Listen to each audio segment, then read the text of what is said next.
And welcome to this week's edition of Winner of the Mailman. Tonight, we have a very special guest with us tonight, Coach Scott Gullion from the Scottsbluff High School boys basketball team. Welcome in, Scott. Everything's already cranking and going. I mean, the Western Conference tournament is up and gone. You guys are the champions of that, and now you're getting ready for another big one with the Gillette tournament. Let's just start it off by saying, how's the transition from fall to winter sports going and getting the kids into basketball shape?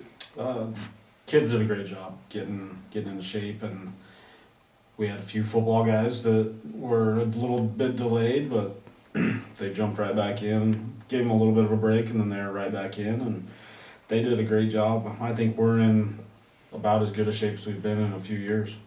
As far as I can tell, as what I've looked over with the roster, you guys are stacked once again this year. You've got some experience, got some talent. You got one or two transfers in, and a very athletic team, Coach. I mean, tell me about this team. Yeah, so I mean, last year we got pretty much everybody back from last year, outside of a couple guys, and that experience, taking some lumps last year, is. We can already see some dividends being paid from that. Austin Tyne comes in from Mitchell, and he fits right in with our guys and plays the way we want to. He's still learning a little bit, but we have, with Tyler Hari being 6'5", a guy that can shoot it, and Kellen Harris has grown. I was just watching film today from last year. It's amazing. He looks different compared to last year. And so we're building off kind of those three, I think, but a couple more seniors and Trevor Schwartz and Jackson Ostick that really just play their role, and they do a great job at what they do, and they've provided great leadership, and we're excited for the rest of the season. So obviously it's still really early, but you just had your first tournament. So what's impressed you so far with your team? Well, I think we've made strides first three games. Our first game the score wasn't very close, and I don't know if we played real well in that game. But we made strides every game after that, and that's impressed me probably as much as anything. Is just we've continued to get a little bit better throughout those games. And we had a good talk on Saturday morning about some stuff we wanted to do and improve upon, and they went out and tried to do it. And so that's exciting to have a team that'll attempt at least to try to do and improve upon things. What are you going to do about all those dunks? I don't know. I had someone text me and say we needed to practice, and I said I am not the guy to teach them how to dunk. Because Thursday they miss a lot. Yeah, our dunk percentage is not very good right now. Well, as long as the buckets are going in, I'm sure that you're okay with that. And you talk a little bit about Kellen Harris and Tyler Hari. These are two guys that we have seen come up, and we knew in the last couple of years, we knew these guys were the guys that are going to be leading this basketball team. And as far as leadership goes on this team, I mean, who's really stepped forward for you this year? I think from a leadership standpoint, Jackson Ostick's done a tremendous job of being that guy that's kind of the vocal leader. And Tate Talkington as a junior, I think, has stepped up in that aspect as well.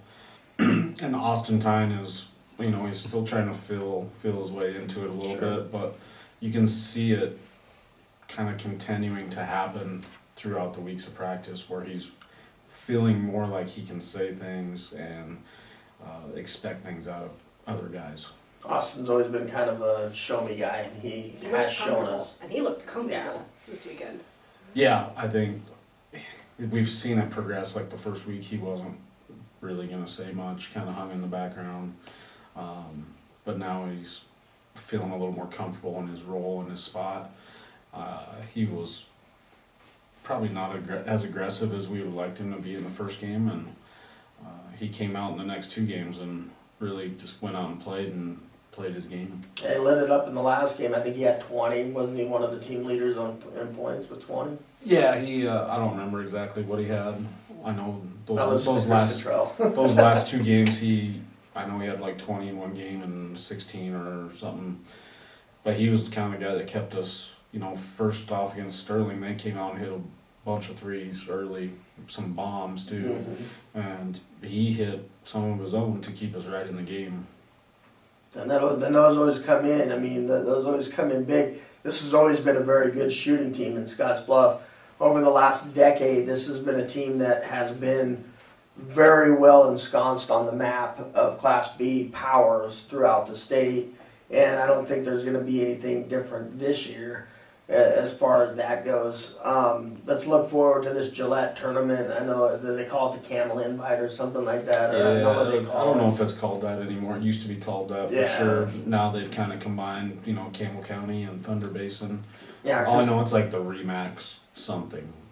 well, the Thunder Basin coming in, got state of the art everything over at Thunder Basin. They got the state of the art and the state of the art players over there.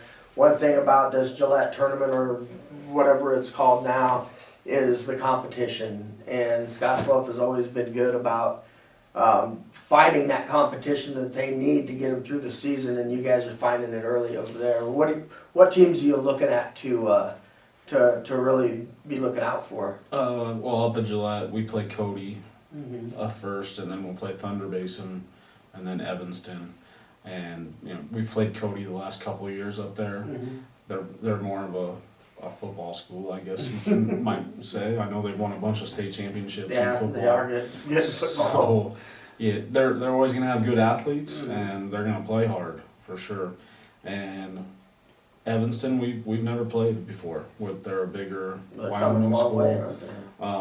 Yeah, I don't know if that's the only time they play some of those teams, and that's why they do it, or what. But Thunder Basin is probably the team up there that we want to play that game. Mm-hmm. But they are. I know I just saw their preseason number one, and they're however they vote, and it wasn't really that close on anybody else being number one. So they return a lot of guys from last year's team. I think they were state runner up. They got a bunch of guys that can shoot it. They're similar to Campbell County and what they do offensively, and I think it'll be a fun matchup for us because it'll be similar to us, and it might be just whoever shoots it better that night. So what are your expectations for the season? As Uh, of now. Just keep improving. I think as long as we can keep improving, this team's got a chance to be a special team and to get down to our goals to get down to Lincoln every year. And I think this group has more than enough to do that if we're playing the right way and playing our best at the right time. I think the state tournament is a really good goal, and I think we have a chance to make some noise down there. Let's look at the overall conference, the Class B schools around here. You got Alliance and Gearing. Shattered. Is Shadow Class B in basketball this year? There's C1. There's C1. C1. But they'll be on the schedule, right? And They're will you guys see them at they're all? playing on the 17th, actually. Okay. Well, looking at Alliance and Gearing at least, I mean, I don't know what the district's made up this year, but, what are you looking at across? I mean, you guys, it's always been windy at the top of the hill for Scottsbluff. You guys have kind of been the cream of the crop, over the past several years, and, I know these teams are gunning for you. What's the rest of the district looking like? Well, so we got Alliance, Gearing, and Sydney. Sydney. Uh, I knew I was missing one somewhere. Sydney returns a lot of guys from last year, and they've kind of been building with this core group for a while. Mm-hmm. I think they got their senior Sawyer Dickman, I think, has started Mhm. since he was a sophomore. And then a couple other guys are playing their second year. They got a strong junior class. So we're kind of looking at them as one of the better teams in the district. And then, Alliance is going to be inexperienced, but Coach Baker will do a tremendous job of getting the most out of them. And, Gearing has some returning starters from last year, and then adding a couple guys here and there. And, I think that they will continue to get better as the season goes on. I know that Kyle lost one of his big guys over there to the wrestling team. Sam Rushlow, he went over to wrestle, so I don't know what they're looking at for size over in Gearing. But let's look around the rest of the state here a little bit in Class B.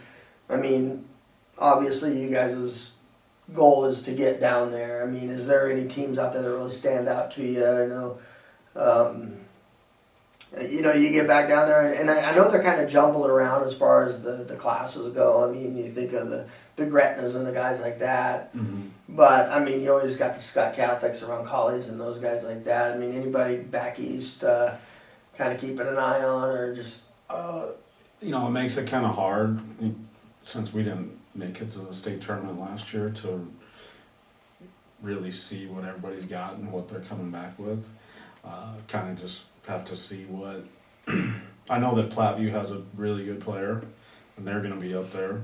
I mean, the kid's a junior, and he's already over 1,000 points. So he's scoring it a lot. And I think they had 3 or 4 returning starters. And then, I mean, I'm just going from the paper, everybody's pretty high on Ron Colley. They have probably one of the better players in the state on their team, and they got a couple new transfers in. And Scott obviously is going to be up there. And Waverly has kind of been on our list a little bit, just because, you know, we've almost become a rivalry, because, you know, the last 2 years in the sub-districts, or the district final, excuse me, and then we're going to go play them this year, actually, for a regular season game. So we're going to make a trip down there and play Waverly and Norris, and we'll kind of find out. And on top of that, we get to play, well, we hope we get to play Bennington, the holiday tournament out here. Isn't Lure from Waverly? Yes. I think you should drag him down there with you. Might have to. So I'm going to look a little bit past the Gillette tournament. So you're going to be facing Shattern for the second time this year. So obviously, from the first time you played them over the weekend, what do you think you need to improve on just from that game alone? I think just during that game, we messed up a lot of stuff. I mean, just communication and positioning where we needed to be. But I think our guys competed hard, and we're just going to need to be a little bit more efficient on both ends of the court, and that's kind of what I'm going to be looking for in that game. But we did a really good job on, you know, probably one of their better players, and Justice Alcorn. We held him. I don't remember how many points he had, but we made it hard on him the whole game, and that was a huge key, and we'll have to do that again. Oh yeah, that kid's a phenomenal athlete, just overall athlete, and just keeping up with him's enough. I mean, and that kind of takes me to, I know the Scott Gullion way of coaching basketball. What are we looking at more big underneath type stuff, like back in the Landon Walker type days and Sam Clarkson type days? Are we looking more of the outside perimeter shooting? I mean, it's hard for me because I haven't got to watch you guys play yet this year. Right. And that's tough for me because I'm usually right there with you guys, and I haven't got to watch you guys. I've watched these kids play, and I know how athletic this team is. So I mean, are we going to see a lot more banging underneath? Or are we going to see a lot of outside stuff? We've kind of moved to a 5-out offense. Okay. Because we have enough guys that can make outside shots, and we don't really have that big to be able to throw it down to somebody. You know, when we had Landon, we could throw it down there and let him go to work, and when we had Sam and Chance Parker, you know, we could throw it down. Now, we'll still get into that a little bit. I mean, Tyler Hardy can get in there and post up, and Trevor Schwartz can get in there and post up. And Michael Mickey's another kid that I feel like we can post up at certain times. But it's going to be more perimeter oriented, and it'll be more probably dribble drive than people have seen for a while. But it'll still have a lot of the same concepts with screening and getting guys moving a lot. That's kind of what I was thinking, you know, with Tyler. It's kind of a Connor McCracken type of player. He's big enough to play down there, but he's such a good shot. He's so good from the outside. And obviously we talk about Kellen Harris and, you know, his ability with the basketball, I'm sure. And I can't wait to get out there and watch him play. I mean, it's driving me crazy. I will be on the with the headset on, listening to the radios. So yeah, I think they're a fun group. They're a fun group to be around. They're a fun group to coach. I think people are going to enjoy watching them. I think if we can get the most out of them, people are really going to enjoy how they share the basketball. I'm not sure we've gotten to that point quite yet, but if we get them to share the basketball, we got a lot of weapons to work with. You've been around the block a few times. You're pretty good at this, you know, getting them going and kind of giving them a shove. You've been around this program long enough that, You know, and I don't think you know Brianna, but he's also an awesome baseball coach. He is. Coach Gullion is a great baseball coach. I don't know about that. I think that goes out to my dad. Well, you know, hey, I'm giving you credit too. I love your dad to death. I mean, when he took those midgets down there to state and stuff, I talked with him quite a bit on the phone, and he's a great guy. And I know that you've been involved in stuff with that. So that's why I was kind of tugging at you with Alliance. How you know what's going on over there with Coach Baker, but. Good luck this year, Brianna. Do you have anything else for Coach Gullion? No, but do you have anything else that you want to add? I don't think so. Thanks for having me on. What's the next home game?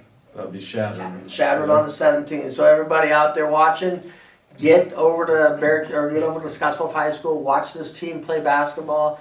Great kids, great staff. Coach Gullion's got a great staff over there, and I know he wants as many people in the stands as possible. Yep, for sure.